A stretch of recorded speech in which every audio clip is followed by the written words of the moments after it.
the show for real estate entrepreneurs. You've done some huge deals in your career. What's the biggest one you've ever done? That one, that was just under 140 million. That was a couple months ago. That was the second most expensive single family home ever sold in the United States, and is the most expensive home ever sold in the state of Florida. And I'm not in Florida. Yeah, that's crazy. But we also just listed the penthouse at 432 Park Avenue yesterday in New York City for $169 million. So we'll see what happens with that one. I'm hunting right now. I'm like fishing. It's like I love new listings like that are crazy because I just get to go hunting. Like that's, anything else, a regular apartment, you put it on the market, right? You do your marketing, you push it out. The brokerage community is huge. You got buyers that are coming through. There's an active marketplace for it. But for something like that, it's like a real puzzle. Like, who buys that? How do I find that person, right? What industry are they in? And how do I get their email? How do I get their phone number? How do I go hunt for them?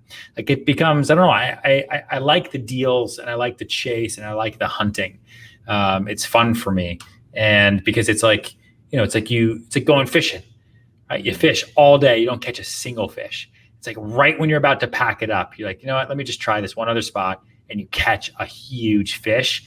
Like, I was almost about to throw in the towel. Like, oh my gosh, how did I just did that, right? And now your whole day is successful. You forget about spending the whole day not finding any fish, and you care most about, hey, just got the fish. And that's what I work towards. I love that. I think I saw that one on your Instagram, actually. That looked like an incredible property up there. Yeah, we just put it up yesterday.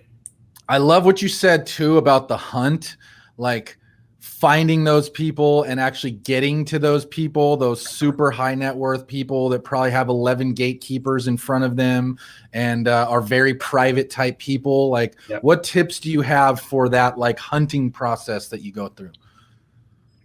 There's a bunch of different websites. There's Relationship Science, there's People Smart, there's Seamless.ai. There's a couple of those that we use to really dig into people. You got to get a pro LinkedIn membership as well. And just use the power of the internet, right? The power of social as well. You can DM people, and you can DM their kids. Okay, that's a big one. But, pay attention to who you think the buyer base is going to be. So like with that penthouse, I look at every other penthouse. Who has bought something for over $40 million, right? Over $30 million in New York in the last 5 years. All that information is basically public. If not, there's an idea. So let's figure out who all those people are. Now, boom, that's my target market. Let's go mirror it. And let's go find anyone who is similar. Anyone who is similar, because that is predominantly probably going to be who my marketplace is. Why do I have to go invent the buyer group? I don't have to. Why don't I just use the data that we have at our fingertips? Let's use that. And so then we start searching. So if, someone just spent $43 million, a crypto guy, okay, spent $43 million in Brentwood on a house. Okay. I want to know anyone who is a newly minted Bitcoin billionaire. And I want those people to know about the properties that I have for sale. So I've got someone who works for me. That is now your job. Go find all those people, source those emails. This is stuff I used to do personally, but now I just don't have the time, and I have the luxury of being able to pay someone else to do it for me. So I can do other stuff. So source those emails. I show them how to do it. Spend 10 hours, get me everything.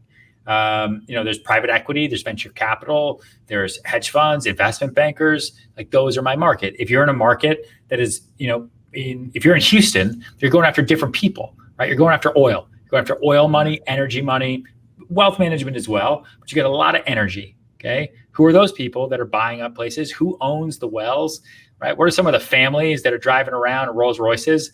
Who are those people? And get in front of those people. You can search through social and just find the people that have certain types of cars. If you drive a flashy car, you deserve a flashy home, and I've got one for you. You just got to do the work. That's a great line. Yeah. I love that. That's great. And you dropped some awesome tools there. I'm going to check those out for sure. Relationship Science and the other ones you mentioned there. So that's good stuff right there. Yeah. There are so many tools. There are so many different websites. Like, the problem is just that there's an abundance of information. So you got to comb down and see what really works for you. So you got to do the work to see what works for you. But then there's a lot of opportunity. Yeah, totally agree.